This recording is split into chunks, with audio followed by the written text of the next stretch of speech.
বন্ধুরা, আজকে নিয়ে এসেছি বড় বড় পোয়া ভোলা দিয়ে বেগুন আলু দিয়ে কাঁচা লঙ্কা দিয়ে পাতলা ঝোল করবো। বন্ধুরা, মাছগুলো ভেজে নিয়েছি। এবার এই তেলেই ফোড়ন দেব তেজপাতা আর গোটা জিরে।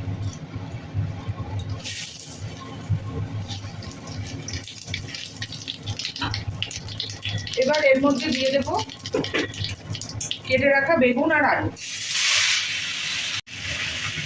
এবার দিয়ে দেব কেটে রাখা কাঁচা লঙ্কা।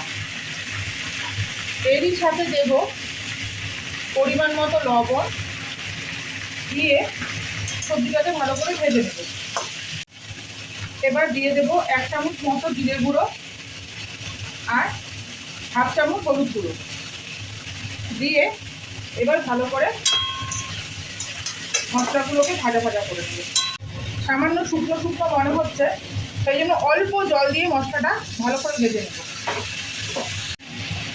এবার দিয়ে দেব কেটে রাখা একটা টমেটো।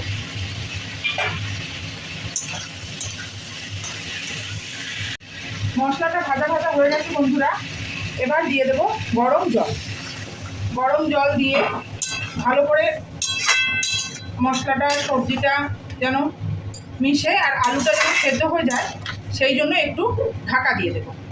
ঢাকনাটা খুলে দেখি বন্ধুরা, এবার ঝোল ভালো মতোই ফুটে গেছে। এইবার এই ভেজে রাখা মাছগুলো দিয়ে দেব।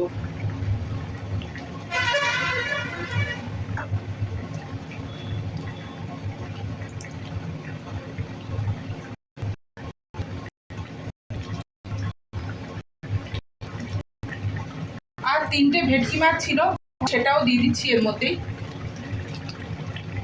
একসাথেই হয়ে যাবে। আবার একটু ঢেকে দেব যেন মাছগুলোর মধ্যে ভালো করে ঝোল ঢোকে। আবার ফিরে আসছি একটু।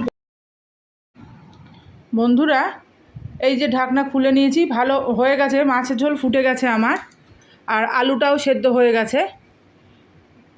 এই মাছের ঝোলটা এইবার নামিয়ে নেব। আমার এই রান্না যদি আপনাদের ভালো লেগে থাকে তাহলে একটা লাইক, শেয়ার এবং কমেন্ট করে আমার পাশে থাকবেন এবং আমাকে এগিয়ে যেতে সাহায্য করবেন। আমার চ্যানেল নন্দিতাস চ্যানেলটা সাবস্ক্রাইব করবেন। এই যে মাছের ঝোল এবার আমি ঢেলে নিলাম। আপনাদের আমার এই রান্না কেমন লাগলো কমেন্ট করে জানাবেন।